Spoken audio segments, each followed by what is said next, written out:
500, 700, 1000 বছর তো পরের কথা। 200 বছর আগের যে শিলালিপি পাওয়া যায়, 300 বছর আগের যে সমস্ত শিলালিপি পাওয়া যায়, আমাদের এই ভারতবর্ষে যারা শাসন করেছেন সেই মোগলদের আমলের লেখা যে শিলালিপি পাওয়া যায়, আপনি যদি সৌদি আরবে চলে যান, মাদায়েন সালেহ পাবেন। পৃথিবীর ইতিহাসের সবচেয়ে প্রাচীনতম সভ্যতার যে স্মৃতি পাওয়া যায় জর্ডানে বা মিডিল ইস্টের কোন কোন জায়গায়, সেখানকার শিলালিপিগুলোকে উদ্ধার করে ইংরেজিতে বা সেখানকার স্থানীয় ভাষায় আরবিতে যে লেখা আছে, সে সমস্ত লেখা পড়লে বোঝা যাবে যে কেমন যেন একটু ভিন্ন ভিন্ন, আমাদের এখনকার ভাষার সাথে যায় না। এত দূরে যাওয়া লাগবে না, আপনি আমাদের দেশেই 200-300 বছর আগের কোন পুরাকীর্তিতে কোন লেখা থাকলে সেই লেখাকে আপনি যদি মিলান, কোন চিঠি থাকলে, সেই পুরাতন যুগের কোন চিঠি জাদুঘরে থাকলে সেটার ভাষাকে যদি আপনি মেলান, আপনি দেখবেন যে আজকের ভাষার সাথে যায় না, কেমন জানি একটা ভিন্ন ভিন্ন ভাব, সেকেলে সেকেলে ভাব, অনেক আগের, মনে হয় যে অচল, এখন আর চলে না। কিন্তু আপনি যদি আরবি ভাষা সম্পর্কে প্রাথমিক ধারণা নেন, আপনাকে গভীর পাণ্ডিত্য অর্জন করতে হবে না। এখানে অনেকে আছেন যারা মাদ্রাসা ব্যাকগ্রাউন্ডের, আপনারা পড়াশোনা করেছেন।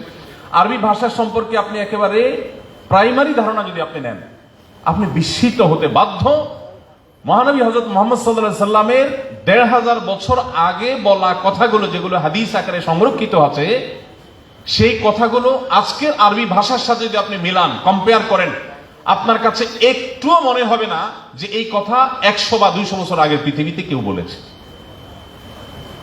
আল্লাহর শপথ করে বলছি যে এটি মিরাকল ছাড়া এটি স্বাভাবিকভাবে কোনোদিনই সম্ভবপর হয় না। সম্মানিত উপস্থিতি, মুহাম্মদ সাল্লাল্লাহু আলাইহি সাল্লামের জীবনী নিয়ে যদি আমরা আলোকপাত করি, তো একটা কথা বলে দিতে পারি, আল্লাহর সৃষ্টি জগতের সবচেয়ে বড় বিস্ময়ের নাম হলো মুহাম্মদ সাল্লাল্লাহু আলাইহি ওয়াসাল্লাম। সৃষ্টি জগতের সবচেয়ে বড় বিস্ময়ের নাম হলো আল্লাহ রাসূল সাল্লাল্লাহু আলাইহি ওয়াসাল্লাম। দেখুন, আমি এই কথাটি বিভিন্ন জায়গায় রিপিট করার চেষ্টা করি। একজন মানুষ পৃথিবীতে এসেছেন বিপদ মাথায় করে। পৃথিবীতে যখন এসেছেন, অর্থাৎ পৃথিবীর আলো যেদিন তিনি প্রথম দেখেছেন, মায়ের গর্ভ থেকে যেদিন ভূমিষ্ঠ হলেন, সেদিন কিন্তু তিনি ইয়েতিম হয়েই পৃথিবীতে এসেছেন, অর্থাৎ মাতৃগর্ভে থাকা অবস্থাতেই বাবাকে হারিয়েছেন। দুনিয়ার আলো দেখার আগেই বিপদ মাথা, দুনিয়ার আলো দেখার পরপরই তার মমতাময়ী মাকে হারিয়েছেন। মায়ের বুকের দুধটুকু খাওয়ার সৌভাগ্য তার জীবনে হয়নি। মা এবং বাবা উভয়কে হারানো এই দুধের শিশু দাদা আব্দুল মুত্তালিবের পরিচর্যায়, তার তত্ত্বাবধানে যখন বড় হতে লাগলেন, মক্কার সবচেয়ে প্রভাবশালী নেতা আব্দুল মুত্তালিবের ছত্র ছায়ায় যখন সম্ভ্রান্ত পরিবারের শিশু হিসেবে বেড়ে উঠতে লাগলেন, সামান্য একটু বেড়ে উঠতে না উঠতেই আল্লাহ রাব্বুল আলামিন দাদা আব্দুল মুত্তালিবকেও নিয়ে গেলেন। এরপর তার সবচেয়ে বড় আশ্রয়দাতা এবং সবচেয়ে বড় অবলম্বন হলেন দুজন, একজন ঘরের ভেতরে, আরেকজন ঘরের বাহিরে। ঘরের ভেতরে অবলম্বন হলেন খাদিজা রাদিয়াল্লাহু তাআলা আনহা, তার সহধর্মিণী, আমাদের মা উম্মুল মুমিনিন। আর বাহিরে ছিলেন কে? চাচা আবু তালেব। তার জীবনে সবচেয়ে কঠিন সময়ের যখন তিনি মুখোমুখি, মক্কার মানুষদের আসল রূপ, আসল চেহারা যখন তিনি দেখতে পেলেন, তার নবুয়ত এবং রিসালতের আহ্বান যখন উপস্থাপন করতে লাগলেন এবং চতুর্মুখী বাধা যখন আসতে শুরু করলো, মক্কায় তাকে থাকতে দেয়া হবে কি হবে না, এই সিদ্ধান্ত যখন মক্কার যে সমস্ত মানুষরা নিচ্ছিল, যারা মুহাম্মদ সাল্লাল্লাহু আলাইহি সাল্লাম বা তার বংশের লোকদের ধারে কাছে আসতে পারার সৌভাগ্যের ব্যাপার ছিল, সেই মানুষগুলো যখন তাকে শারীরিকভাবে আঘাত করা শুরু করছে এবং তাকে নানাভাবে হেনস্থা করার বন্দোবস্ত যখন করা হচ্ছে, এরকম কঠিন সময় তার একমাত্র আশ্রয়দাতা ওই চাচা আবু তালেব এবং ঘরের তার একমাত্র সান্ত্বনার জায়গা খাদিজা রাদিয়াল্লাহু তাআলা আনহা, উভয়কে আল্লাহ তাআলা নিয়ে গেলেন। আপনি চিন্তা করেন, বিপদ মাথায় করে দুনিয়াতে এলেন, দুনিয়ার আলো দেখতে না দেখতে মায়ের মৃত্যু, দাদার মৃত্যু, চাচার মৃত্যু, একমাত্র নিজের আশ্রয়দাতা এবং সান্ত্বনাদাতা স্ত্রী খাদিজা রাদিয়াল্লাহু তাআলা আনহার মৃত্যু। এরপর শুরু হলো মক্কার মুশরিকদের নির্যাতন, নিষ্পেষণের স্টিম রোলার। মুখে থুতু নিক্ষেপ করা থেকে নিয়ে সিজদা যাওয়ার পর উটের বুড়ি, পেটের ভেতরকার ময়লা, আবর্জনা, উটের আবর্জনা ছাগলের আবর্জনার মতো না, অনেক বড়, অনেক ভারী, অনেক ওজন, সেটা সেজদা যাওয়ার পর তার মাথার উপর চাপিয়ে দেওয়া হলো। নড়ার শক্তি নাই, নিঃশ্বাস বন্ধ হয়ে মৃত্যু হওয়ার উপক্রম। তার কন্যা দূর থেকে দেখে এসে চিৎকার করে কাঁদতে কাঁদতে বাবাকে উদ্ধার করলেন। তাকে শারীরিকভাবে আক্রমণ করে রক্তাক্ত করা হয়েছে সাফা পাহাড়ের উপর। আবু লাহাবের পাথরের আঘাতে তার শরীর থেকে রক্ত ঝরে পড়েছে। তায়েফের মানুষকে রক্ষা করতে গেলেন, তাদেরকে মুক্তির পথে আহ্বান করতে গেলেন। জবাবে তারা তার রক্তে তাকে এমন ভাবে রঞ্জিত করলেন যে তার শরীরের রক্ত গিয়ে জুতোর সাথে মিশে একাকার হয়ে পা এবং জুতা লেপ্টে গেল। তিনি যখন তায়েফ থেকে নিগৃহীত হয়ে, নির্যাতিত হয়ে নিজের মাতৃভূমিতে ফিরে আসলেন, মাতৃভূমির মানুষ তখন তাকে জায়গা দেবে কি দেবে না, ঢুকতে দেবে কি দেবে না, সে আশঙ্কা মাথায় নিয়ে তাকে প্রবেশ করতে হলো। এত নির্যাতনের মুখে আর সেখানে টিকতে পারলেন, আল্লাহর নির্দেশে তাকে হিজরত করতে হলো। নিজের মাতৃভূমি ছেড়ে চলে যাওয়া, জীবনে কখনো ফিরে আসার সুযোগ হবে কিনা সেটা জানেন না। আমাদের মাতৃভূমির মতো সাধারণ মাতৃভূমি নয়, যে মাতৃভূমিতে আল্লাহর ঘর আছে, বাইতুল্লাহ আছে, যেখানে উমরা করতে হয়, হজ করতে হয়, তওয়াফ করতে হয়, সমস্ত দুঃখ গাথা আল্লাহকে নিবেদন করার সুযোগ যেখানে আছে, সেই সুযোগ হাতছাড়া হয়ে যাবে, নিজের মাতৃভূমি হাতছাড়া হয়ে যাবে। এই সব কিছু রেখে রাতের অন্ধকারে চলে যেতে হবে। সে চলে যাওয়াটাও সুখকর নয়, চলে যেতেও তাকে দেয়া হচ্ছে না। তাকে রাতের অন্ধকারে পালিয়ে, গতানুগতিক পথ এড়িয়ে, ভিন্ন পথে গিয়ে, গারে সৌরের গুহায় গিয়ে আশ্রয় নিয়ে জীবন বিপন্ন হওয়ার উপক্রম। এরকম শত শঙ্কা মাথায় নিয়ে তাকে মদিনায় যেতে হলো। মদিনায় এসে যে শান্তিতে থাকতে পেরেছেন তা তো না। একের পর এক বদর, উহুদ, খন্দক, একটার পর একটা যুদ্ধ তাকে চাপিয়ে দেওয়া হলো, একটার পর একটা জুলুম তার উপরে চাপিয়ে দেওয়া হলো, আগ্রাসন তার উপরে চাপিয়ে দেওয়া হলো। গোটা মদিনাকে শুধুমাত্র তাকে কেন জায়গা দেওয়া হলো, সেজন্য ধ্বংস করার সকল আয়োজন পরিসমাপ্ত করা হলো। আপনি যদি নবী সাল্লাল্লাহু আলাইহি ওয়াসাল্লামের জীবনে অধ্যয়ন করেন, আপনি অবাক হবেন।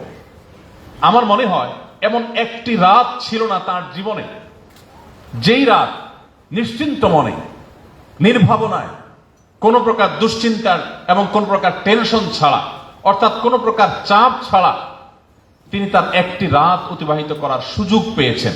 এটা তার জীবনে আপনি হয়তো একদিনও খুঁজে পেতে কষ্ট হবে। একজন মানুষের দুনিয়াতে আসার আগে থেকে বিপদ, দুনিয়া আসার পর পদে পদে এভাবে বিপদ ঠেলতে ঠেলতে তার জীবনকে পার করেছেন। আমরা তো এরকম মানুষকে জনম দুঃখী বলে আখ্যায়িত করি, কিন্তু আপনি অবাক হয়ে যাবেন যে নবী করিম সাল্লাল্লাহু আলাইহি সাল্লামকে আল্লাহ তাআলা পৃথিবীর সবচেয়ে সফল, সবচেয়ে সার্থক মানুষদের শীর্ষে রেখেছেন। এত বিপদগ্রস্ত মানুষ, গোটা জনম যার, গোটা জীবন যার গেছে বিপদে বিপদে, সে মানুষদের বেঁচে থাকাটাই তো বেশি। তিনি কি শুধু বেঁচে থেকেছিলেন? তিনি কি করেছেন? তার যে মিশন নিয়ে তিনি এসেছিলেন, শত সহস্র বাধার পাহাড় প্রাচীরকে ডিঙ্গিয়ে তার সে মিশনকে সফলতার সর্বোচ্চ চূড়ায় রেখে তারপর দুনিয়া থেকে চলে গেছে সাল্লাল্লাহু আলাইহি ওয়াসাল্লাম। প্রিয় ভাইরা আমার, তার পুরা জীবনের প্রত্যেকটা অধ্যায় বিস্ময়ের। এতজন সহধর্মী নিয়ে, সাথে নিয়ে সংসার করেছেন, ঘর করেছেন, কিন্তু তার সেই সাংসারিক জীবনে একজন স্ত্রীর একটি কমেন্ট আপনি তার শত্রুদের লেখা বইও বের করতে পারবেন না যে যিনি বলবেন যে আমি আসলে আনহ্যাপি ছিলাম তার সাথে। আপনি দেখাতে পারবেন না। এত শত্রু ছিল তার। মক্কা থেকে মদিনায় আসার পর যে শান্তিতে থাকতে পারবেন তা না তো। মক্কা থেকে যেরকম সেখান থেকে বসে বসে তারা যুদ্ধগুলো চাপিয়ে দিয়েছে, আবার মদিনার ভেতর থেকে ইহুদিরা, মুনাফিকরা কত মুখী বাধা তাকে অতিক্রম করতে হয়েছে। বেদুইনরা আজকে এরা যুদ্ধের প্রস্তুতি নেয়, কালকে তারা গুপ্ত হামলা করার প্ল্যান করে, পরশুদিন দেখা যাচ্ছে মুনাফিকরা মসজিদ নির্মাণ করেছে, তাকে দিয়ে উদ্বোধন করবে, আসলে পাথর প্রস্তুত করে রেখেছে যে তিনি যাবেন আর ছেড়ে দিয়ে তাকে হত্যা করবে। কত শত আয়োজন। তখনকার যে পৃথিবীর পরাশক্তিগুলো ছিল, তারা কি বসেছিল? তারাও সদা প্রস্তুত ছিল এবং তারাও সক্রিয় ছিল। রোমানরা, পারস্যের সম্রাটরা, কে না তার সাথে যুদ্ধে জড়িয়েছে। সম্মানিত উপস্থিতি, একজন মানুষের দুনিয়ার আলো দেখবার আগে থেকে নিয়ে তার ওয়াফাত বা মৃত্যুর শেষ মুহূর্ত পর্যন্ত প্রতিটা মুহূর্তে যাকে শত সহস্র বাধার প্রাচীর ডিঙ্গিয়ে সামনে চলতে হয়েছে, তার বেঁচে থাকাটাই তো মিরাকল। সেখানে শুধু তিনি বেঁচে থাকেন নাই, তার আদর্শকে শুধু বাঁচিয়ে রাখেন নাই, তার আদর্শকে পৃথিবীর সবচেয়ে শক্তিশালী আদর্শ হিসাবে প্রতিষ্ঠা করে তারপরে দুনিয়া থেকে গেছেন। সময় বা সুযোগ পেয়েছেন প্রকৃত অর্থে মাত্র 10 বছর। মক্কার যে জীবন ছিল তার, সে মক্কার 53 বছর পুরাটাই তো ছিল অলমোস্ট চাপের উপরে, প্রেশারের উপরে। প্রকাশ্যে নামাজ পড়াই দায়, প্রকাশ্যে মানুষকে ইসলামের প্রচারের কথাই বলা যেখানে দায় ছিল, সেখানে কাজ করবার সুযোগ কোথায়? মদিনায় এসে কিছুটা অনুকূল পরিবেশ পেয়েছেন শত সহস্র বাধা সত্ত্বেও। এত সব বাধা ঠেলতে ঠেলতে এই 10 বছরের মধ্যে অর্ধ পৃথিবী মুসলমানদের পায়ের নিচে এনে দিয়ে গেছেন। যেখানে কালিমায়ে শাহাদাত পাঠ করাটাই অপরাধ ছিল, সেখানে গোটা পৃথিবীর অর্ধেক মুসলমানদের শাসনের অধীনে এনে দেওয়ার সকল বন্দোবস্ত করে তারপর দু চোখ বন্ধ করে তিনি চিরতরে ঘুমিয়েছিলেন সাল্লাল্লাহু আলাইহি ওয়াসাল্লাম। সময়ত উপস্থিত, এত বাধা যার জীবনে, এত সংগ্রাম যার জীবনে, সে মানুষটার জীবনে অনেক ভুল হওয়ার কথা, অনেক বিচ্যুতি হয়ে যাওয়ার কথা। আপনি অবাক হবেন যে তার এই 63 বছরের জীবনে একটি ঘটনা আপনি বের করতে পারবেন না, একটি সিঙ্গেল ঘটনা আপনি বের করতে পারবেন না যে তিনি কোন একটা কিছু করার পর তাকে লজ্জিত অনুতপ্ত হয়ে সরি বলতে হয়েছে যে আসলে ভুল হয়ে গেছে আমার। আপনি এরকম একটা ঘটনা বের করতে পারবেন না। আপনি ছোট্ট একটা প্রতিষ্ঠানের পরিচালনা করেন 1 বছরের জন্য, 1 বছর পর আপনার অন্তত 5টা 10টা 20টা বিষয় এমন পাওয়া যাবে যে আসলে ডিসিশনটা সঠিক হয়নি, এখানে এই রোল প্লে করাটা ঠিক হয় নাই, এখানে এই কথা বলাটা ঠিক হয়নি। এরকম বহু জিনিস আপনি বের করতে পারবেন। আমরা বিভিন্ন প্রতিষ্ঠান পরিচালনার সাথে জড়িত আছি, আমার সুন্নাহ ফাউন্ডেশন আছে, আমাদের ঘর বাড়ি আছে, সংসার আছে। সাংসারিক জীবনে আপনি আপনার স্ত্রীর কাছে কতবার সরি বলতে হয়েছে? যারা বিবাহিত আছেন তারা টের পাবেন, এখানে সরি একটু বেশিই বলা লাগে। কিন্তু আপনি মুহাম্মদ সাল্লাল্লাহু আলাইহি ওয়াসাল্লামের জীবনে যদি না পড়েন, আপনার জীবনের সবচেয়ে বড় দুর্ভাগ্যজনক অধ্যায় হবে সেটি। আপনি মুসলমান, আপনি মুহাম্মদ সাল্লাল্লাহু আলাইহি ওয়াসাল্লামের জীবনীটা একবার পড়ে দেখেননি? তার পুরো জীবনে, দাম্পত্য জীবনে স্বামী স্ত্রীর মধ্যে বোঝাপড়ার যে একটু গরমিল হয়নি তা কিন্তু না, হয়েছে। তিনি অভিমান করে বাসা থেকে মসজিদে এসে শুয়ে রয়েছেন, বাসায় আর যাচ্ছেন না, অভিমান করে। সাহাবীদের মধ্যস্থতায় সেটি নিষ্পত্তি হলো, তিনি বাসায় গেলেন। তিনি আমাদের মতো রক্ত মাংসের তৈরি মানুষ ছিলেন, তবে আমাদের সাথে তার কোনো তুলনা চলে না। তার স্ত্রীদের মধ্যেও পরস্পর একাধিক স্ত্রী থাকলে যা হয়, মনোমালিন্য, প্রতিযোগিতা, এগুলো সবই ছিল। এবং প্রতিযোগিতার লেভেল এ পর্যন্ত হয়েছে যে একজন স্ত্রী, নবী সাল্লাল্লাহু আলাইহি ওয়াসাল্লাম তার ঘরে তিনি যেদিন থাকার কথা পালা হিসাবে, ওই দিন আরেকজন স্ত্রী বাটিতে করে একটু খাবার প্রস্তুত করে নবীজির জন্য পাঠিয়েছেন, যে আজকে আমার পালা যেদিন থাকতো সেদিন তো আমি খাওয়াতাম, বাট আরেকজনের পালা তিনি খাওয়াবেন, আমি পাশাপাশি একটু কিছু একটা দিয়ে শেয়ার করলাম। যার ঘরে আসছে তিনি দেখে খুব স্বাভাবিকভাবে সতীনের ঘর থেকে খাবার এসেছে, আজকে আমার ঘরে থাকার দিন, আমি নবীজিকে আমার মন মতো খাওয়াবো, আরেকজন সেটা পাঠিয়ে সে ভালো হওয়ার চেষ্টা করছে, এটা তো সহ্য করা যায় না। বাটি ধরে ছুঁড়ে ফেলে দিলেন, খাবার পড়ে গেল, বাটি 2 টুকরা হয়ে গেল। নবী করিম সাল্লাল্লাহু আলাইহি সাল্লাম দৃশ্যটা দেখার পর তিনি ঘর থেকে বের হয়ে বাটির ভাঙা অংশগুলো কুড়িয়ে আনলেন। একই রকম আরেকটা অবিকল একই রকম আরেকটা বাটি বাসায় ছিল, সেই বাটিটা বের করে যেই কাজের মেয়ে খাবারটা নিয়ে আসছে তার হাতে দিয়ে বললেন, যাও দিয়ে আসো। ইশারা ইঙ্গিতটা এমন ছিল যে সেখানে গিয়ে কোনো কথা বলবে না, যাতে কোনো ভেজাল আবার না লাগে। চলে গেলেন সে বাটি নিয়ে। এ হাদিস, যত হাদিস গ্রন্থে এ হাদিসটি বর্ণিত হয়েছে, এ হাদিসের কোনো অংশে আমি অন্তত পাইনি, আপনারা কেউ পেয়েছেন কিনা জানি না, যে নবী সাল্লাল্লাহু আলাইহি ওয়াসাল্লাম এই ঘটনার পরে কোন রিয়্যাক্ট করেছেন। আমরা যদি হতাম, আপনি খুব ভালো স্বামী, খুব ভালো পুরুষ, আপনার স্ত্রী আপনার পরে খুবই হ্যাপি, সন্তুষ্ট, সব দিক থেকে আপনি ওকে, এরকম একজন যদি ফেরেশতা সুলভ মানুষও এই সমাজে কল্পনা করা যায়, তিনি কমপক্ষে এইটুকু কথা বলতেন, কাজটা কি ঠিক হলো? বলতেন কিনা বলেন? মানে এইটুকু কথাও বলবে না, এটা তো কল্পনা করা যায় না। কিন্তু আপনি অবাক হবেন, নবী করিম সাল্লাল্লাহু আলাইহি সাল্লাম একটি শব্দ ব্যবহার করেন। কেন করেননি? কারণ স্ত্রীর এখন রাগ চরমে। এই মুহূর্তে কোনো কিছু বলে যুদ্ধ বাঁধিয়ে দেওয়ার কোনো মানে হতে পারে না। নবী করিম সাল্লাল্লাহু আলাইহি সাল্লামের পারিবারিক জীবন বলেন, তার রাজনৈতিক জীবন বলেন, তার সামরিক জীবন বলেন, তার ব্যক্তিগত জীবন বলেন, তার শৈশব বলেন, তার যৌবন বলেন, তার বার্ধক্য বলেন, শাসক মুহাম্মদ সাল্লাল্লাহু আলাইহি সাল্লামের কথা বলেন, বাবা মুহাম্মদ সাল্লাল্লাহু আলাইহি সাল্লামের কথা বলেন, এবং নেতা মুহাম্মদ সাল্লাল্লাহু আলাইহি সাল্লামের কথা বলেন। আপনি তার জীবনের এক একটা অধ্যায় নিয়ে যদি পড়াশোনা করেন, আপনি ঘাটেন, আল্লাহর শপথ করে বলছি, আপনার ইমানের মিটার এমন তরতর করে বাড়বে যে আপনি যেই লেভেলের ইমানদার আছেন সেখান থেকে আপনি নিজেকে অন্য জগতের বাসিন্দা মনে করবেন। দুর্ভাগ্যজনক বিষয় হলো, আমরা মুসলমানরা মুহাম্মদ সাল্লাল্লাহু আলাইহি সাল্লামকে জানার প্রতি আমাদের তেমন কোনো আগ্রহ নাই।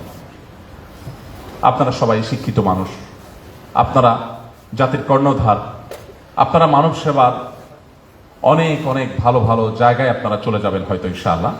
আমি আপনাদেরকে আবারও আকুল আবেদন রাখতে চাই যে আপনার জীবনে আর কিছু পড়েন বা না পড়েন, আল্লাহর হাবিব সাল্লাল্লাহু আলাইহি সাল্লামের পুরো জীবনী গ্রন্থ, সম্ভব হলে 3টি জীবনী গ্রন্থ আপনি সিলেক্ট করে, একটি হতে পারে রাহিকুল মাখতুম, ভারতবর্ষের একজন লেখক সফির ওমর রহমাতুল্লাহ আলাইহির লেখা, যেটা মক্কা থেকে সিরাত এর বইয়ের উপরে যে কম্পিটিশন হয়েছে তার উপরে প্রথম স্থান অধিকার করেছে এবং গোটা বিশ্বে জনপ্রিয় সিরাত গ্রন্থগুলোর একটি, সেটি পড়তে পারেন। সেই সাথে ডক্টর আলী সাল্লাবি আপনার মিশরের একজন বিশ্ববিখ্যাত একজন ইতিহাসবিদ, সমকালীন বিশ্বের সবচাইতে পপুলার মুসলিম ইতিহাসবিদদের একজন, তার লেখা বই পড়তে পারেন।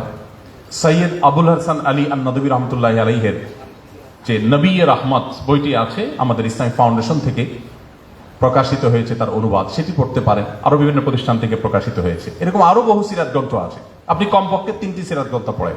আমার জীবনে কোরআনে কারীম এবং সিরাত গ্রন্থ যতবার পড়ার সুযোগ হয়েছে, যত অক্ষরে অক্ষরে লাইনে লাইনে পড়ার সুযোগ হয়েছে, এটি আমার জীবনে আর কোনো বই পড়ার সুযোগ হয়নি। এবং এখনো আমি নিয়ম করে সবসময় নবী করিম সাল্লাল্লাহু আলাইহি ওয়াসাল্লাম সিরাতের বই পড়ার চেষ্টা করি। এবং একই বই রাহিকুল মাখতুম আমার জীবনে যে কত শতবার পড়েছি আমি মনে হয় গুণে শেষ করতে পারবো না। আমার নিয়মিত পাঠ্য তালিকার মধ্যে রাহিকুল মাখতুম এবং এরকম আরো সিরাত গ্রন্থগুলো, একই বই আপনি বারবার পড়েন, বারবার নতুন নতুন ফিল আপনি অনুভব করবেন। আল্লাহ তাআলা আমাদের সবাইকে প্রিয় নবী সাল্লাল্লাহু আলাইহি সাল্লামের রঙে রঙিন হওয়ার তৌফিক দান করুন। সম্মানিত উপস্থিতি, আজ আপনি মানবতার কথা শুনেন, চারপাশে অনেক মানবতার কথা শুনবেন, মানব অধিকারের কথা শুনবেন। মুহাম্মদ সাল্লাল্লাহু আলাইহি সাল্লামের মানবিক দিকগুলো যেগুলো তার জীবনে ছিল, তার জীবনে যে সমস্ত মানবাধিকারের নীতিমালা তিনি প্রণয়ন করে গেছেন এবং যেগুলোর বাস্তবায়ন তিনি করেছেন, আপনি যদি সেগুলোর উপরে পড়াশোনা করেন এবং ঘাটেন, আপনি অবাক হয়ে যাবেন যে ১৫০০ বছর আগের পৃথিবীতে মানুষ এটা কিভাবে বলতে পারে। আমি সবসময় একটা কথা বলি, সিরাত পাঠের আগে বা নবী সাল্লাল্লাহু আলাইহি সাল্লাম সম্পর্কে আলোচনা শোনা বা বলার আগে আপনাকে একটু থামতে হবে। আপনি কয়েক সেকেন্ডের জন্য চেষ্টা করতে হবে কল্পনার জগতে ১৫০০ বছর আগের পৃথিবীতে ফিরে যাওয়া, তারপর আপনি তার জীবনী পাঠ করা শুরু করবেন। তাহলে আপনি উপলব্ধি করতে পারবেন তার জীবনীর যে সমস্ত গুরুত্বপূর্ণ দিক আছে সেগুলো আমাদের জন্য কত বেশি তাৎপর্যপূর্ণ, এবং কম্পেয়ার করতে আপনার সুবিধা হবে। যেমন আজ শিক্ষার কথা আমরা সবাই বলি, শিক্ষার গুরুত্ব একজন রিক্সা চালক, একজন দিনমজুর, একজন খেটে খাওয়া শ্রমিক, একজন সাধারণ মানুষ, একজন অশিক্ষিত মানুষও বুঝেন যে শিক্ষা আজ খুবই গুরুত্বপূর্ণ একটা বিষয়। কিন্তু আপনি যদি 50 বছর আগের বাংলাদেশের বাস্তবতার কথা চিন্তা করেন, আমাদের বয়স তো খুব বেশি না, এখানে স্যারদের, প্রিন্সিপাল স্যার, ডিরেক্টর স্যার, তারা আমার সাথে অনেক বেশি বয়সের সিনিয়র, অনেক স্যাররা আছেন এখানে অনেক সিনিয়র, আমি তাদের সন্তান বা ছোট ভাইয়ের বয়সী। আমি আমার শৈশবে গ্রামীণ পরিবেশে যেহেতু বড় হয়েছে, আমি গ্রামের ছেলে, আমি দেখেছি যে অনেক বাবা মা সন্তানদের খেতে কাজ করাটাকে পড়ালেখা করার চাইতে অনেক দরকারি কাজ মনে করতেন। এখনো হয়তো গ্রামে গঞ্জে খুঁজলে কিছু পাওয়া যাবে। তাহলে 40 বছর 45 বছর আগের বাস্তবতা যদি এই হয়, তাহলে 200 বছর আগের বাস্তবতা এই দেশে কি ছিল? এভাবে আপনি 1500 বছর আগের সেই আরবের বাস্তবতা যদি চিন্তা করেন, তখন পড়ালেখার মতো একটা বেহুদা কাজ, জ্ঞান অর্জন করার মতো একটা অপ্রয়োজনীয় কাজ, সেই সমাজের মানুষের কাছে একটা হাস্যকর কাজ, আনপ্রোডাক্টিভ একটা কাজ আরেকটা মনে হয়েছিল না।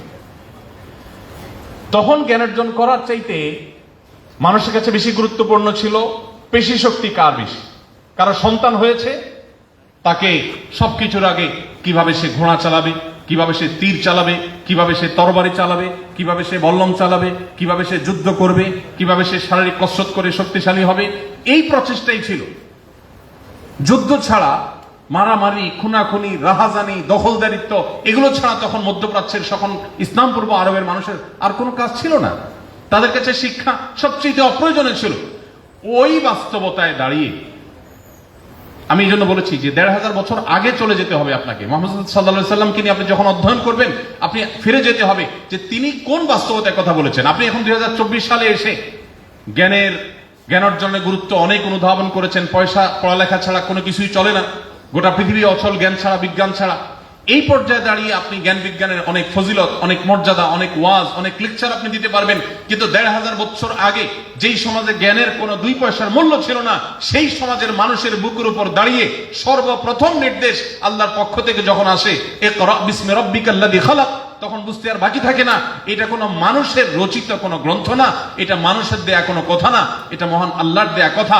সেই জগদ্দল পাথর বুক থেকে, মানবতার বুক থেকে সরিয়ে শিক্ষার আলো সেখানে জ্বালিয়ে গোটা পৃথিবীর মানুষকে সর্বপ্রথম শিক্ষার সবচেয়ে বেশি গুরুত্ব।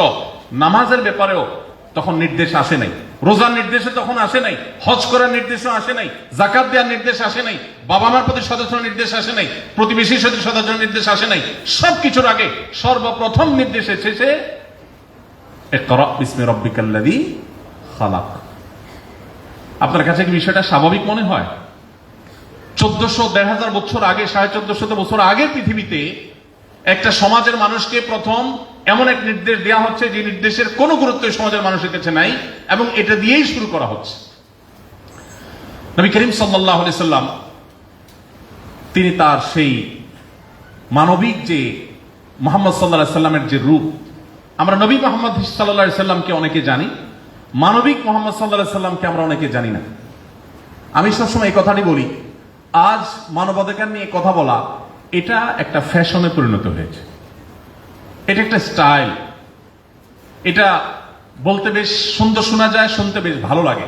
মানবাধিকারের কথা, শ্রমিকের অধিকার, নারীর অধিকার, এগুলো বললেই শরীরের মধ্যে একটা ভাব চলে আসে, তাই না? যে অধিকার নিয়ে কথা বলছে, লোকটা খুব আধুনিক, খুব স্মার্ট, লোকটা খুব সময় সচেতন, লোকটা খুব মানবিক, লোকটা খুব মানবতাবাদী। আপনারা আমার চেয়ে নিশ্চয়ই অনেকে ভালো জেনে থাকবেন, আজ পৃথিবীতে আমাদের দেশেও অনেক মানুষ মানবাধিকারের অনেক সুন্দর সুন্দর সবক শোনায়, বুলি আওড়ায়, কিন্তু এগুলো সবগুলো হলো বিভিন্ন এমবাসি থেকে পাওয়া, বিদেশিদের কাছ থেকে পাওয়া বিভিন্ন প্রজেক্টের টাকা হালাল করার জন্য। জাস্ট বিভিন্ন অধিকার নিয়ে কাজ করবে, অ্যাক্টিভিজম করবে, নানা কাজ কাম করবে, এবং সেগুলো দেখিয়ে বিভিন্ন বাজেট তারা সেখান থেকে নিবে। আবার অনেকে আছেন যে আমরা আমাদের মানবিক দিকগুলো জাহির করছি, বিশেষ করে যারা সোশ্যাল অ্যাক্টিভিস্ট, তারা মানবিক কাজগুলো অনেকেই করে থাকেন।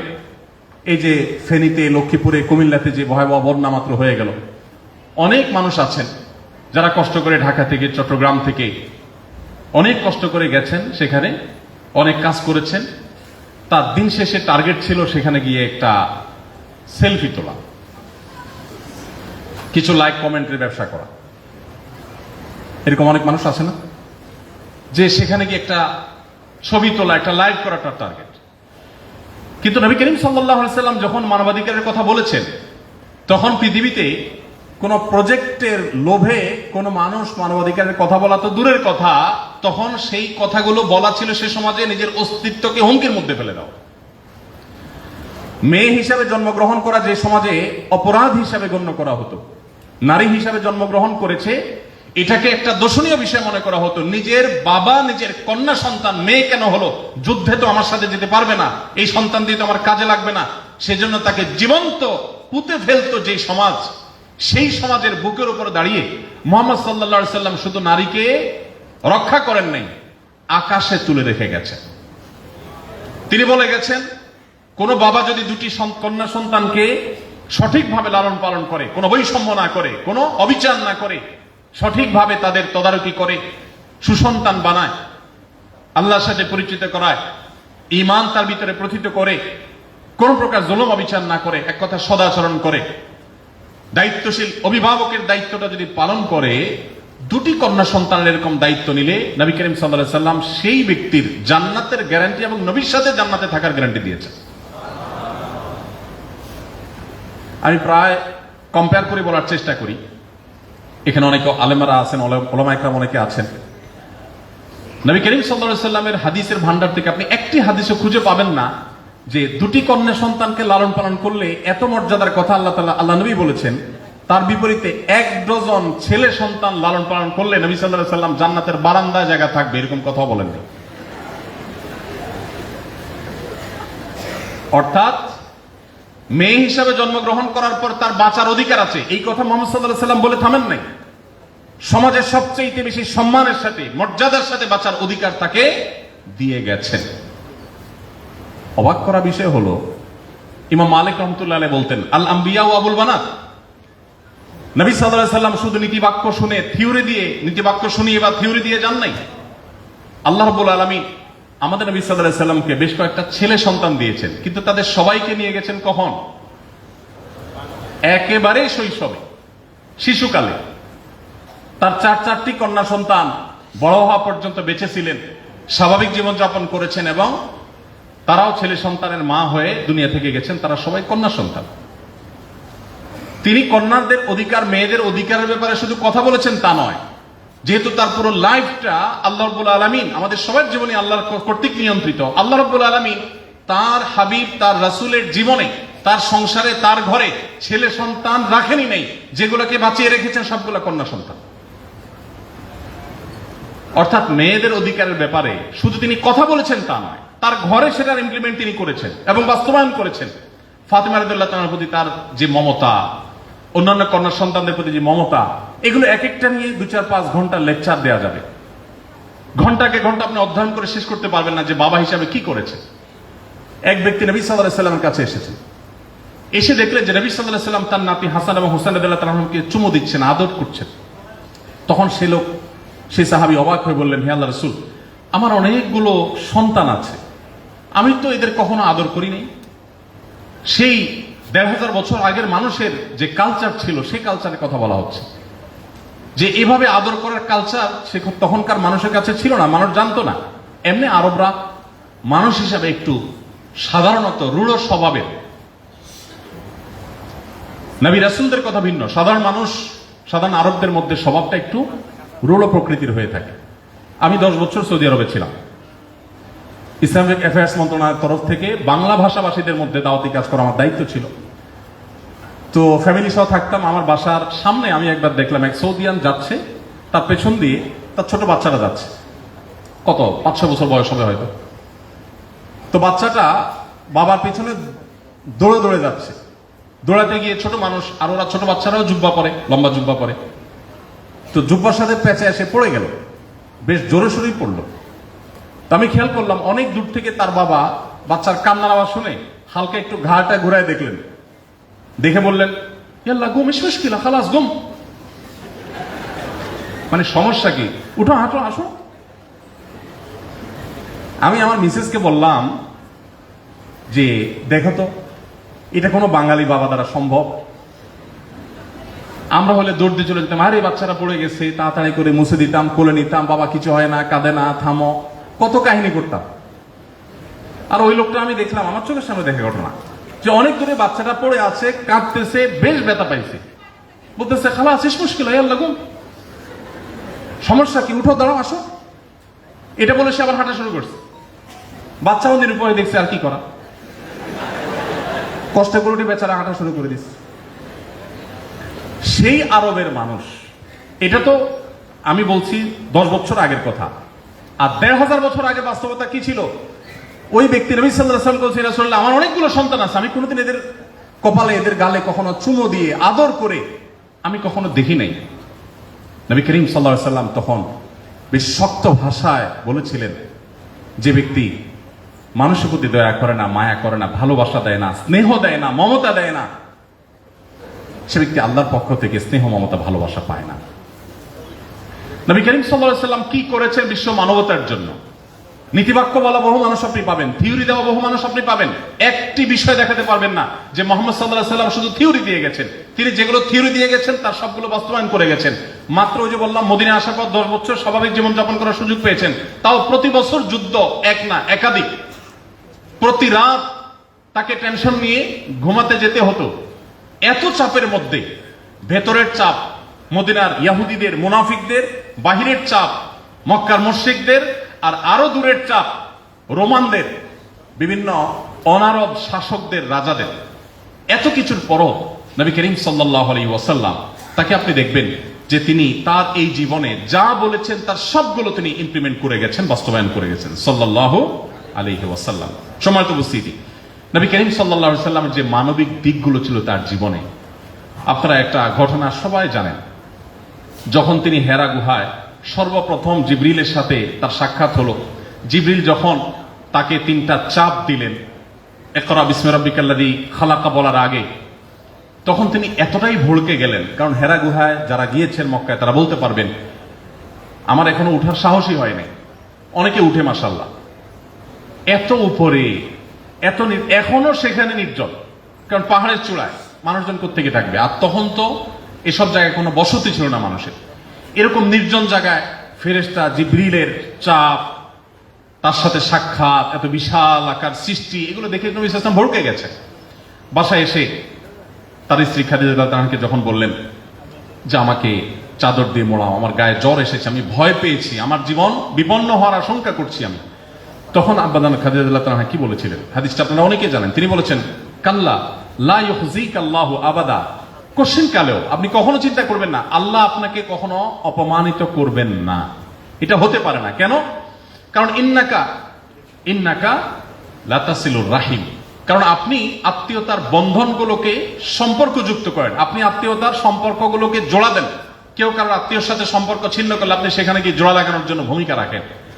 এবং ওয়াতাহমিলুল কাল, আপনি কারোর মাথার বোঝা খুব ভারী হয়ে গেলে তার বোঝাটা আপনি বহন করে দেন। কেউ ঋণের বোঝা জর্জরিত হলে তার ঋণের বোঝাকে হালকা করার জন্য আপনি ভূমিকা রাখেন। ওয়াতাকসিবুল মা'দুম, যার কিচ্ছু নেই তাকে আপনি উপার্জন করে দেওয়ার, তার সম্পদ আহরণ করে দেওয়ার, জোগাড় করে দেওয়ার উদ্যোগ আপনি নেন। ওয়াতাকরিদ দাইফ, আপনি মেহমানের মেহমানদারি করেন। আমরা হয়তো মনে করবো এটা আবার এমন কি বিষয়, মেহমানদারি করে, এখন তো কোনো ব্যাপারই না, আমরা তো সবাই মেহমানদারি করি, আমাদের সমাজে এমন কে আছে মেহমানদারি করি না? এই জন্য আমি বললাম, আপনাকে নবী সাল্লাল্লাহু আলাইহি ওয়াসাল্লামকে মূল্যায়ন করতে হলে, তাকে নিয়ে আপনাকে অধ্যয়ন করতে হলে, আপনাকে ফিরে যেতে হবে 1.5 সহস্র বছর আগের পৃথিবীতে, যেই পৃথিবীতে 2-3 মাসেও অনেক বাসায় মানুষের চুলায় আগুন জ্বলতো না। খোদ নবী করিম সাল্লাল্লাহু আলাইহি ওয়াসাল্লামের বাসায় 2 মাস 3 মাসে একবার আগুন জ্বলতো না অনেক সময়। তাহলে কি খেয়ে বেঁচে থাকতেন? ওই যে হয় শুকনা খেজুর আর পানি, এই দুটি ছাড়া তৃতীয় কোনো খাবার ছিল না। মাসকে মাস এভাবে খেয়ে বেঁচে থাকতে হতো। মানুষ খাবার আজকের মতো এত খাবার কথা কল্পনা করতে পারতো না। সেই জায়গায়, সেই সমাজে নবী করিম সাল্লাল্লাহু আলাইহি ওয়াসাল্লামের কাছে কোনো মেহমান আসলে মেহমানদের খাবার দেওয়ার ক্ষেত্রে তার কোনো কার্পণ্য ছিল না। এবং তার সাহাবীদের বহু ঘটনা আছে যিনি তাদেরকে এমন ভাবে গড়েছিলেন যে তারা খুব বেশি মেহমান নওয়াজ ছিলেন, অতিথি পরায়ণ ছিলেন।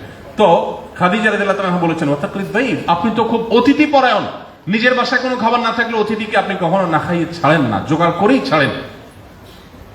মানুষকে খাওয়ানো সহজ কাজ আজ, কারণ আমার বাসা অনেক কিছু আছে, সেখান থেকে একটু খাওয়ালাম, কিন্তু আছেই অল্প কিছু, তার আমি না খেয়ে ক্ষুধার্ত থেকে সারা রাত মেহমানকে খাওয়ালাম, এটা সহজ বিষয় না।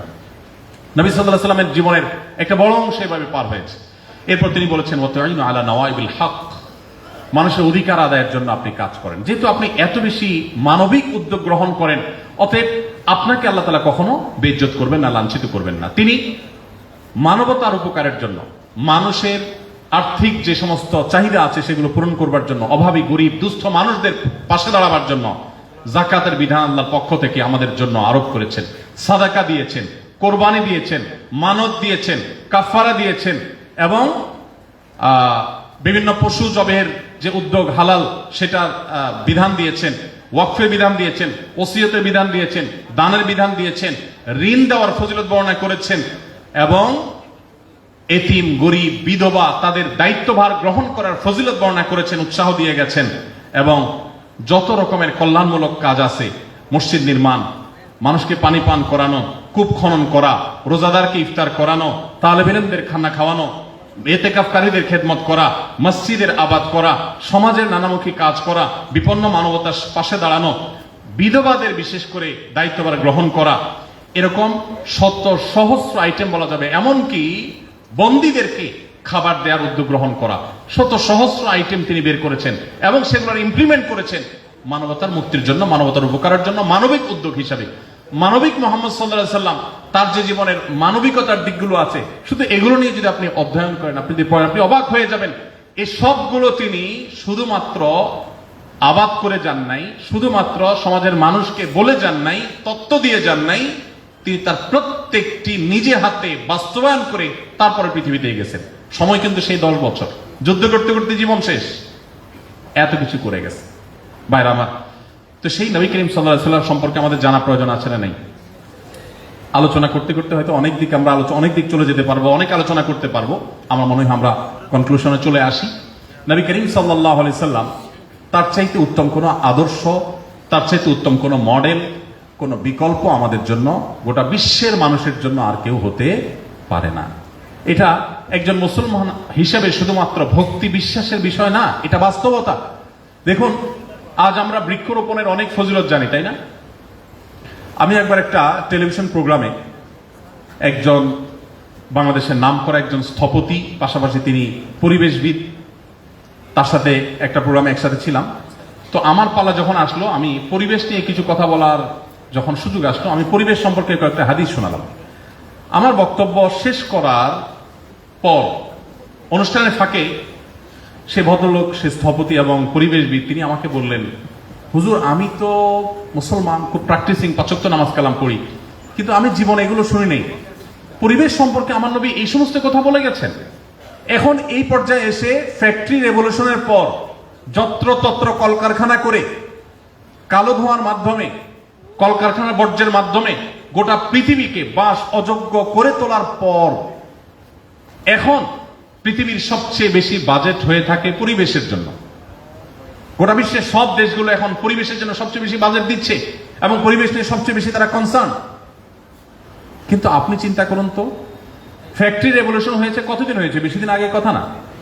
পৃথিবীতে যখন এই কলকারখানা হয় নাই, যখন এগুলোর বর্জ্য, তারপরে ধোঁয়া, কালো ধোঁয়া এবং নানাবিধ কারণে পৃথিবীর পরিবেশ যখন নষ্ট হয়নি, সেই পৃথিবীতে 1450 বছর আগের পৃথিবীতে বৃক্ষরোপণ করার গুরুত্ব বর্ণনা করার কি প্রয়োজন ছিল? অবাক করা ব্যাপার না? এখন বৃক্ষরোপণের গুরুত্ব আমরা বুঝি, তখনকার মানুষ তো বৃক্ষরোপণের বৈজ্ঞানিক উপকারিতাও জানতো না, আবার প্রয়োজনীয়তা এতটা ছিল না, কারণ পরিবেশ নষ্ট হয়নি। সেই পৃথিবীতে তিনি বৃক্ষরোপণ সম্পর্কে যে সমস্ত কথা বলে গেছেন, এখনকার পরিবেশবিদদের জন্মেরও শত সহস্র বছর আগে তিনি যা বলে গেছেন, এখনো পরিবেশবিদরা সেগুলো কল্পনা করতে পারে না। তিনি বলে গেছেন, কারোর হাতে যদি কোনো গাছের চারা থাকে, তিনি রোপণ করতে যাচ্ছেন, আর প্রতিমধ্যে তিনি যদি দেখেন যে ইসরাফিল, যিনি সিংহা ফুৎকার দিয়ে গোটা সৃষ্টি জগৎ ধ্বংসের দায়িত্বে নিয়োজিত, তিনি সে দায়িত্ব পালন করার জন্য প্রস্তুতি নিচ্ছেন, অর্থাৎ আল্লাহর নির্দেশে সুইচ টিপ দিবেন এবং গোটা সৃষ্টি জগৎ ধ্বংস হয়ে যাবে, সে সুইচ টিপ দেওয়া বা সিংহা ফুৎকার দেওয়ার জন্য তিনি প্রস্তুতি নিচ্ছেন। এমত অবস্থায় তোমার হাতে থাকা গাছের যে চারা আছে, এটা লাগাতে গিয়ে তোমার যদি মনে হয় যে লাগিয়ে এখন আর কি লাভ হবে, এখনই তো সব তুলার মতো সব ভেঙে চুরমার হয়ে ধ্বংস হয়ে যাবে, এই গাছের চারা থাকবেই তো না, তাহলে লাগিয়ে কি লাভ হবে, এই চিন্তা তুমি না করে ওই রকম পরিস্থিতিতে তুমি গাছের চারাটি রোপণ করে ফেলবে। তুমি রোপণ করে ফেলেছো, সেটা ঠিক হোক আর না ঠিক হোক, তোমার প্রচেষ্টার কারণে আল্লাহর কাছ থেকে তুমি রিওয়ার্ড পাবে, সওয়াব পাবে।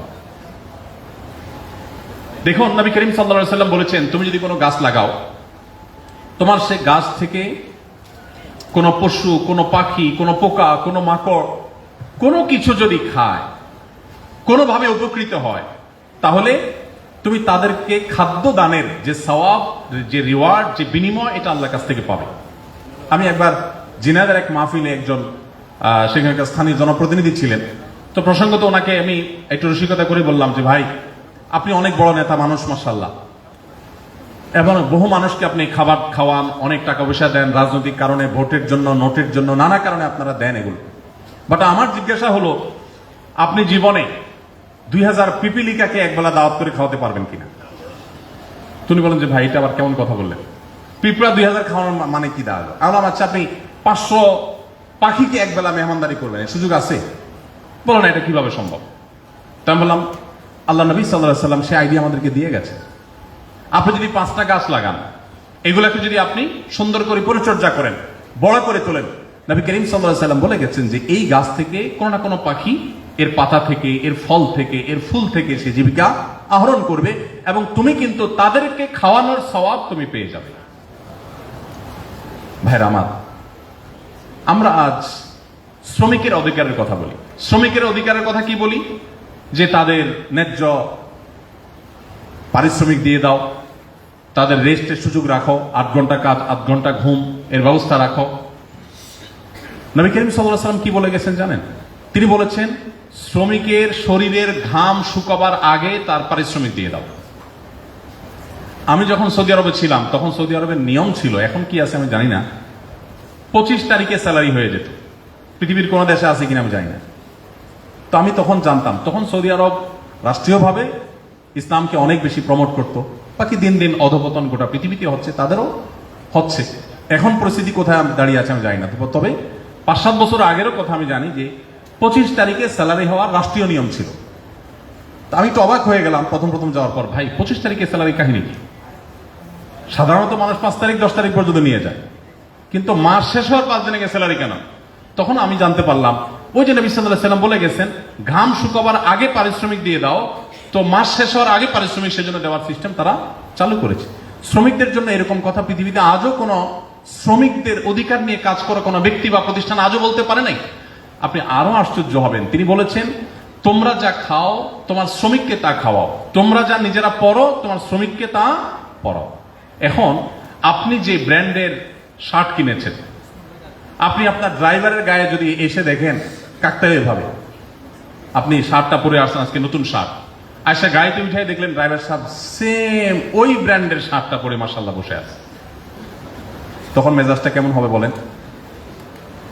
সাথে সাথে হয় মনে হবে যে শার্ট খুলে খালি গেঞ্জি গায়ে থাকলে তো ভালো হতো, মান সম্মান একটু টিকতো।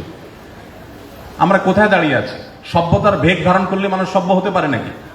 নবী করিম সাল্লাল্লাহু আলাইহি সাল্লামের আদর্শ ছিল, তোমার ড্রাইভার, তোমার কাজের লোক তোমার সাথে বসে একই মানের খাবার তাকে তুমি অফার করবে, খাওয়াবে, এটা তোমার কোনো হেজিটেশন হতে পারবে না। দিন শেষে সে তোমার মতো একজন মানুষ, তোমার ভাই, আল্লাহ তাকে অধীনস্থ করেছেন, উল্টাও হতে পারত, তোমাকে তার অধীনস্থ আল্লাহ তাআলা করতে পারতেন। মানবাধিকার নিয়ে অনেক কথাই বলা যাবে, কিন্তু শ্রমিকের অধিকারের ব্যাপারে এই লেভেলের কথা শুধু বলা নয়। বেলাল হাবশী রাদিয়াল্লাহু তাআলা আনহু একজন কালো নিগ্রো মানুষ ছিলেন। আরবদের মধ্যে রেসিজম কোন লেভেলের আছে, যারা মধ্যপ্রাচ্যে ছিলেন, আপনাদের চিটাগাংয়ের বহু মানুষ সৌদি আরবে থাকে, দুবাইতে থাকে, আপনারা ভালো করে জানবেন কি পরিমাণ থাকে। ওরা অনারবদেরকে অনেক, আমি সবার কথা বলছি না, ওদের একটা বড় অংশ বা প্রধান অংশ বলতে পারেন, অনারবদেরকে মানুষই মনে করে না অনেক ক্ষেত্রে। সেই আরবদের মধ্যে আপনি চিন্তা করেন, তাও আবার 1400 বছর আগের যে আরবরা, যাদের মধ্যে বর্বরতা ভয়ঙ্কর ছিল, সেই সমাজে, ইসলামের আগের কথা বলছি, সেই সমাজে নবী করিম সাল্লাল্লাহু আলাইহি ওয়াসাল্লাম এসে কি করেছেন? বেলাল রাদিয়াল্লাহু তাআলা আনহু, যিনি বাহির থেকে এসেছেন, একে তো বহিরাগত, খেয়াল করেন, এখনো সৌদিতে বা মিডিল ইস্টে ফরেনারদেরকে কি বলে জানেন? সেখানকার স্থানীয় ভাষায় আলেমরা বলতে পারবেন কি বলে ভাই? আজনবী। ওই জন্য জানেন আজনবী শব্দের অর্থ কি জানি আমরা? হ্যাঁ, আজনবী মানে কি? আননোন, মানে চিনি না তোমার, তুমি কি, তুমি বাঙালি, তুমি ইন্ডিয়ান, তোমাকে আমি চিনি না, তুমি আমার দেশের না, অচেনা। এবং আরেকটা শব্দ আছে আরবিতে, আজমি। আজমি শব্দটির যদি মানে ভেতর নিয়ে আমরা আলোচনা করি, আপনি অবাক হয়ে যাবেন। কি অর্থ? বোবা। আরেকটা অর্থ আছে, আল আজমাউ জুরহুহা জুবার, হাদিসে আছে। চতুষ্পদ জন্তুকে সাধারণত আজমা বলা হয়। সেখানে যারা আরবিতে কথা বলতে পারে না তাদেরকে তারা কি বলে? আজমি। আপনাদের চিটাগাঙে এই রোগটা কিছুটা আছে। আপনাদের প্রতি শ্রদ্ধা রেখে আমি বলতে চাই, আমার জীবনের একটা গুরুত্বপূর্ণ অংশ চট্টগ্রাম মাটিতে কেটেছে এবং টুকটাক চিটাঙ্গা কথা হইতারি। আপনাদের এখানে চিটাঙ্গের বাইরের লোকদেরকে আপনারা বইঙ্গা বলেন, তাহলে এই রোগ আপনাদের মধ্যেও ভালো জিনিস না। কিন্তু যাই হোক, তো যেটা বলছিলাম যে আমাদের নবী করিম সাল্লাল্লাহু আলাইহি সাল্লাম তিনি, আমি কেন এই বিষয়টাকে টানলাম, এই বিষয়টা টানলাম এই জন্য, দেখেন তিনি একজন সাহাবী বাহির থেকে আসছেন, তার নাম হলো বেলাল রাদিয়াল্লাহু তাআলা আনহু, সবাই জানি আমরা, তাই না? এই লোকটা, তাকে যে মূল্যায়ন করেছেন, মর্যাদা দিয়েছেন, সেই মর্যাদাটা লেভেল কি ছিল এটা বোঝার জন্য, তখনকার পরিস্থিতি বোঝানোর জন্য বললাম যে রেসিজম কোন লেভেলের ছিল। সেই জগদ্দল পাথর বুকের উপর থেকে সরিয়ে, সেই রেসিজম যে সমাজে ছিল, সেই সমাজের বুকের উপরে টান টান করে বুক দাঁড় করিয়ে, শির দাঁড় করিয়ে তিনি বেলাল রাদিয়াল্লাহু তাআলা আনহু, যিনি বাহির থেকে এসেছেন, শুধুমাত্র তাকে মানবিক মর্যাদা দিয়ে শেষ করেননি। একাধারে যে লোকটা বাহির থেকে আসছেন, অনারব, ইথিওপিয়ান, আবার তিনি গায়ের রং তার কালো ছিল, অর্থাৎ যে রঙের মানুষদেরকে পছন্দ করতো না, সাদা কালো। এখনো পৃথিবীতে আমেরিকার মতো দেশেও আপনারা জানেন শ্বেতাঙ্গ কৃষ্ণাঙ্গদের মধ্যে যে এক ধরনের স্নায়ুযুদ্ধ এটা চলমান আছে এখনো। সভ্যতার সবচেয়ে বেশি দাবিদার যারা, তাদের দেশে আপনার কৃষ্ণাঙ্গ শ্বেতাঙ্গ নিয়ে এখনো পর্যন্ত যে আপনার দ্বন্দ্ব সেটা চলমান আছে। সেখানে সেই নবী সাল্লাল্লাহু আলাইহি সাল্লামের সময়কার যে মধ্যপ্রাচ্যের মানুষের অবস্থা ছিল, মানসিক অবস্থা ছিল, সেই সমাজের মানুষের কাছে একজন লোক বাহির থেকে আসছেন, একে তো অনারব, আজনবী, আননোন মানুষ, আবার তিনি গায়ের রং তার কালো, আবার তিনি কৃতদাস ছিলেন। একটা মানুষকে সেই সমাজে ঘৃণা করার যতগুলো উপাদান প্রয়োজন ছিল, তার সবগুলো যখন একজন মানুষের মধ্যে ছিল, সেই মানুষটাকে শুধুমাত্র মানবিক মর্যাদা দেন নাই, তাকে নবী সাল্লাল্লাহু আলাইহি সাল্লাম নিজের সহকারী হিসাবে, মসজিদের মুয়াজ্জিন হিসাবে, আজকালকার মুয়াজ্জিন নয়, সেই সমাজের মুয়াজ্জিন, মসজিদের সবচেয়ে সম্মানজনক পদটা তাকে দিয়েছেন। আজ আপনি দেখবেন বহু মানবাধিকারের সবক দেওয়া মানুষগুলো বাসায় কাজের বুয়াদেরকে মেরে ফেলে। শুনেন না পত্রপত্রিকাতে, দেখেন না আপনারা? মানবাধিকার, শ্রমিকের অধিকার নিয়ে কথা বলতে বলতে মুখ দিয়ে আমরা খই ফুটে ফেলাই, বাসা দেখা গেল কাজের লোক মারতে মারতে শরীরে দাগ করে ফেলছি, পত্রপত্রিকা নিউজ হচ্ছে প্রায়, দেখেন না? মুহাম্মদ সাল্লাল্লাহু আলাইহি সাল্লাম সেই মানুষ ছিলেন যিনি শুধুমাত্র তত্ত্ব দিয়ে যান নাই, প্রতিটি তত্ত্বের সর্বোৎকৃষ্ট বাস্তবায়ন করে তারপর পৃথিবীতে চলে গেছেন। সময় কিন্তু ওই 10 বছর। আপনি তার জীবন নিয়ে যদি অধ্যয়ন করেন, আপনি বিস্মিত না হয়ে পারবেন না যে আল্লাহর সৃষ্টি জগতে তার অস্তিত্ব, তার জীবনী, এর চাইতে বড় বিস্ময়ের আর কোনো বিষয় নেই। আপনি দেখাতে পারবেন না জীবনে এত বাধা ছিল, এত বিপত্তি ছিল, এত ঝামেলা ছিল, এত টেনশন ছিল। আমাদের এই যে টুকটাক পেরেশানি আছে, আমি আসুন্নাহ ফাউন্ডেশন চালাই, আমাদের প্রিন্সিপাল স্যার এই প্রতিষ্ঠান চালান, আমাদের ডাইরেক্টর স্যার ওনার সেক্টর, হসপিটাল সেক্টর চালান। আমরা আমাদের এই ক্ষুদ্র দায়িত্বগুলো পালন করতে গিয়ে আমাদের অনেক সময় মাথা গরম থাকে, মেজাজ গরম থাকে। সামনে কেউ কোনো কিছু নিয়ে আসলে বলি, আরে পরে আসো, দেখো না ঝামেলার মধ্যে আছি, তুমি একটু পরে আসো। এরকম উৎসাহ প্রকাশ আমরা সবাই কম বেশ করি মানুষ হিসাবে, তাই না? আমাদের জীবনের অংশ এটা। কিন্তু আপনি অবাক হবেন, নবী করিম সাল্লাল্লাহু আলাইহি সাল্লামের সারা জীবনের আপনি যতগুলো জীবনী গ্রন্থ পড়বেন এবং হাদিস গ্রন্থে নবী সাল্লাল্লাহু আলাইহি সাল্লাম থুথু কয়বার কোথায় ফেলেছেন সেটাও কিন্তু সংরক্ষিত আছে। স্ত্রীর সাথে ঘরের অভ্যন্তরে তিনি কি করেছেন, কি আচরণ করেছেন, সেগুলো সব রেকর্ড আছে। তার জীবনের কোনো কিছু আনরেকর্ড নেই। তিনি একান্তে ওয়াশরুমে যখন পরিচ্ছন্ন হতেন, সেই পরিচ্ছন্ন হওয়ার ধরন ছিল, উপায় ছিল, নিয়ম ছিল, প্রক্রিয়ার পদ্ধতি কি ছিল, সেটাও হাদিসে আসছে। তিনি অজুতে কুলি করেছেন, কয়বার করেছেন, কিভাবে করেছেন সেটাও হাদিসে আছে। তার পার্সোনাল লাইফের এমন কোনো পার্ট না যেটা হাদিসে আসে নাই।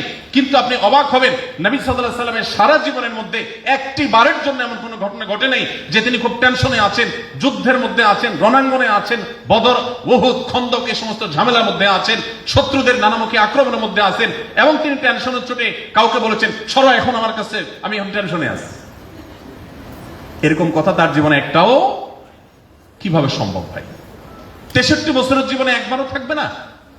যার জীবনে সবকিছু সংরক্ষিত আছে, কাউকে যদি ঝাড়ি দেন সেটাও কি সংরক্ষণে থাকতো? হাদিস সম্পর্কে যদি আপনার একেবারে প্রাইমারি ধারণাও থাকে, তাহলে আপনি বলতে পারবেন যে নবী সাল্লাল্লাহু আলাইহি সাল্লামের জীবনে কাউকে ঝাড়ি দিবেন আর সেটা হাদিসে বর্ণনা থাকবে না, অসম্ভব। সবকিছুই আছে, কিন্তু এটা আপনি তার জীবনে একটাও খুঁজে দেখাতে পারবেন না। কিভাবে সম্ভব? কিভাবে সম্ভব বলেন? 2024 সালের এই বাস্তবতা, এই পৃথিবীতে দাঁড়িয়ে আমরা কত টেনশনে থাকি। সুইচ দিলেই ফ্যান ঘুরে, আপনার রিমোট টিপ দিলে এসি চলে, কথা বলছি স্মুথলি, কোনো অসুবিধা না, মাইকের ব্যবস্থা আছে, লাইটের ব্যবস্থা আছে, কিছুই ছিল না। বাসায় খাবারটা পর্যন্ত ছিল না, আরাম করে ঘুমাবে সেই ব্যবস্থা পর্যন্ত ছিল না, চতুর্মুখী শত্রুতা ছিল। এরকম সংগ্রামী একটা জীবন, এরকম শত সহস্র বাধার পাহাড় ডিঙ্গিয়ে চলা একটা জীবনে একটি বারের জন্য কোনো মানুষকে ঝাড়ি দিয়েছেন, কোনো মানুষকে বকা দিয়েছেন এবং পরে আবার সরি বলতে হয়েছে, এরকম একটি ঘটনা তার জীবনে ঘটেনি। এটি কোনো স্বাভাবিক বিষয় নয়, এটি আল্লাহর পক্ষ থেকে তিনি যে মিরাকল, আল্লাহর পক্ষ থেকে যে তিনি মহামানব ছিলেন, আল্লাহর পক্ষ থেকে যে সবচেয়ে বড় বিস্ময়কর সৃষ্টি ছিলেন, এটি তার একটা ছোট উদাহরণ মাত্র।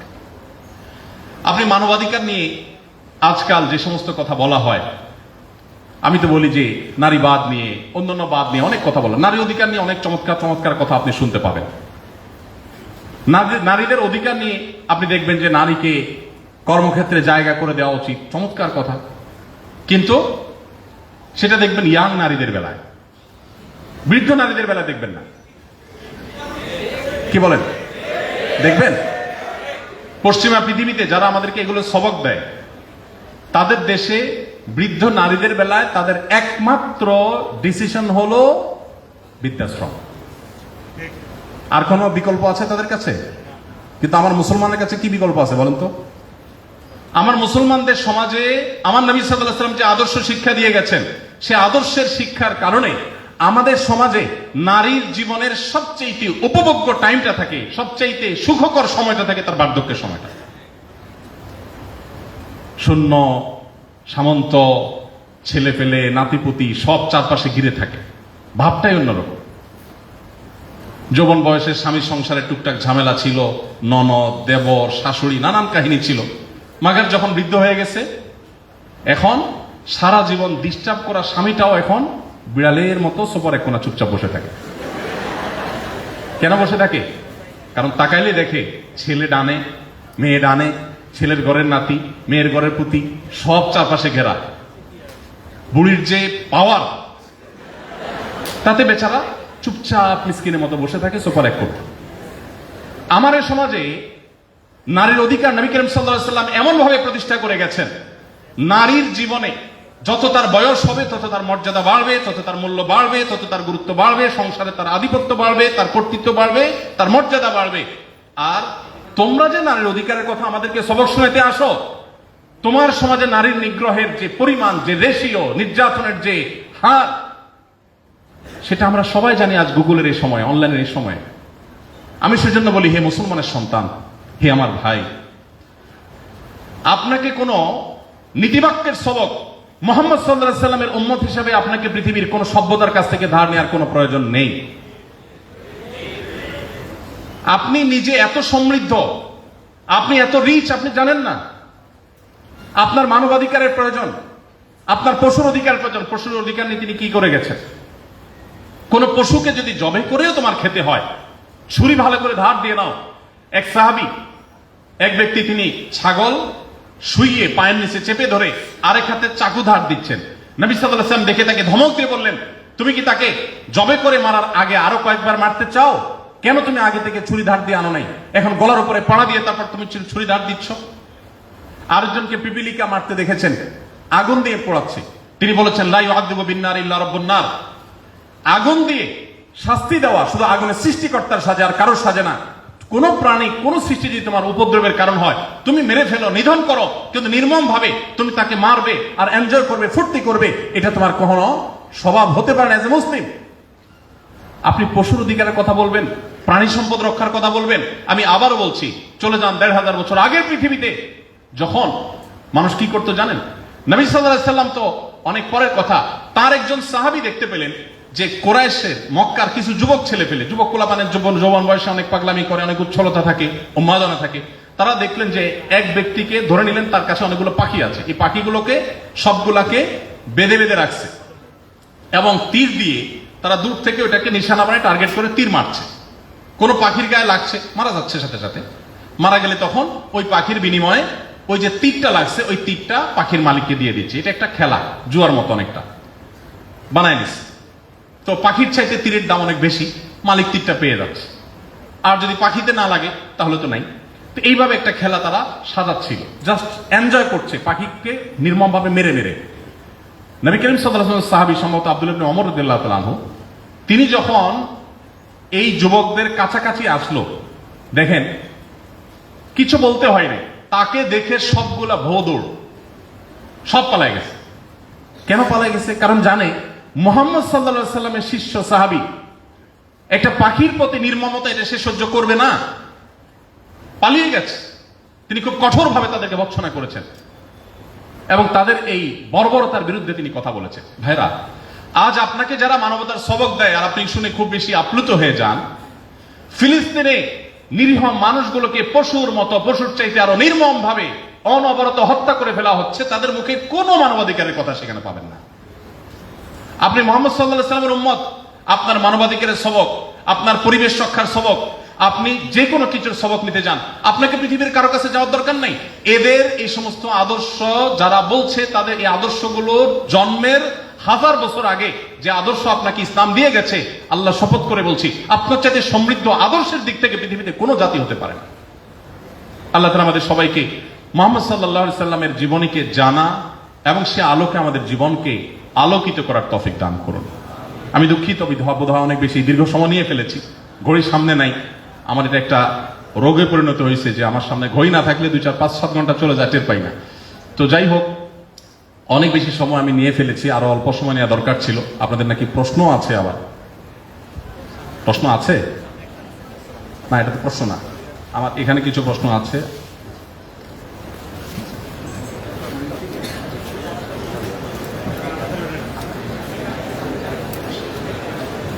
তাই কেন?